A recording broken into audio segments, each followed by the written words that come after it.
invité ce matin, en fait, pour vous entretenir de la situation inquiétante qui sévit à la faculté des lettres et sciences humaines de l'Université Cheikh Anta Diop de Dakar. Nous avons déjà eu plusieurs rencontres, d'abord avec le doyen, ensuite avec les collègues enseignants-chercheurs de cette faculté-là, et enfin avec les personnels administratifs, techniques et de services.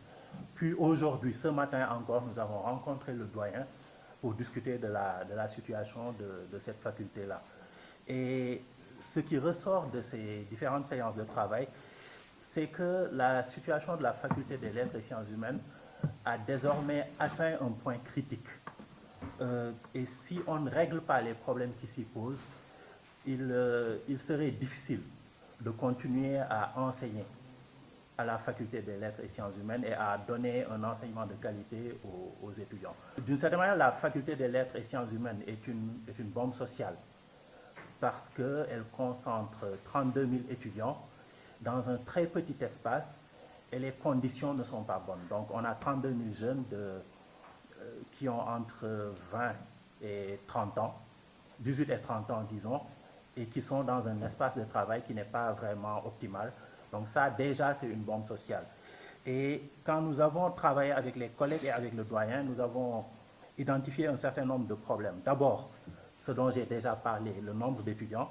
Cette faculté regroupe 32 000 étudiants. C'est 2 fois l'effectif de l'Université de Saint-Louis.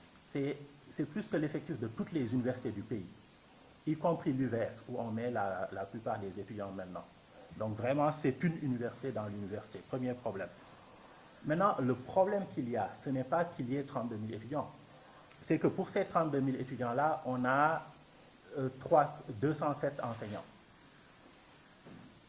Donc, on a 32 000 étudiants et on a 207 enseignants.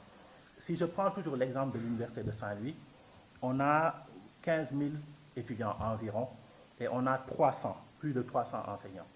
Donc, vous voyez que le ratio n'est pas bon du tout. Et la norme qui est préconisée par l'UNESCO pour les pays pauvres est de 25 étudiants par enseignant. Et on se rend compte qu'à la faculté des lettres, on a 150 étudiants par enseignant. Cela a des conséquences. D'abord sur la formation. On ne peut pas vraiment faire de TD parce qu'on a des TD qui font plus de 100 étudiants. L'autre problème qu'on a, c'est le déficit en personnel administratif, en personnel de support. Il y a 48 personnels de support à la faculté des lettres. Et sur ces 48-là, les 28 sont des contractuels. Les 24 sont des contractuels. Or, on ne peut pas garder des contractuels indéfiniment. Donc, la faculté forme des contractuels pendant 1 an, 2 ans, et ces gens-là sont obligés de partir parce que la faculté ne peut pas leur permettre, ne peut pas leur donner un contrat. Troisième problème, celui des infrastructures. La faculté a réhabilité beaucoup d'infrastructures qui lui appartiennent ou qui lui sont attribuées par l'université. Elle a engagé des constructions, mais qu'elle n'arrive pas à achever parce que son budget ne le lui permet pas. Donc, on est obligé d'aller emprunter des salles, par exemple au lycée de la Fosse, pour pouvoir enseigner, pour pouvoir faire des TD. Les mercredis et les samedis, le lycée de la Fosse prête des salles à la faculté des lettres et sciences humaines. Et ça, c'est aussi un problème. Le dernier problème dont nous aimerions parler, c'est celui des budgets. La faculté des lettres fonctionne presque exclusivement grâce aux droits d'inscription des étudiants. L'État ne lui donne que 110 millions de francs pour ces 32 000 étudiants-là. 110 millions de francs par an pour ces 132 000 étudiants. Et à titre de comparaison, l'Université de Saint-Louis a 15 000 étudiants, a un budget de 10 milliards. On a 32 000 étudiants, l'État nous donne 110 millions. Et si vous prenez ce que l'État donne à l'INSEPS, qui forme les profs de sport, l'INSEPS a 700 étudiants, la subvention de l'État est exactement la même que celle de la faculté des lettres, 110 millions. Donc là encore, il y a un problème. Si on regarde tout ça, on a l'impression que l'État a décidé d'une certaine manière d'abandonner les littéraires. Donc on a un ministre qui semble considérer que les lettres ne servent à rien, les lettres et sciences humaines ne servent à rien, et que donc ça n'a pas à être financé.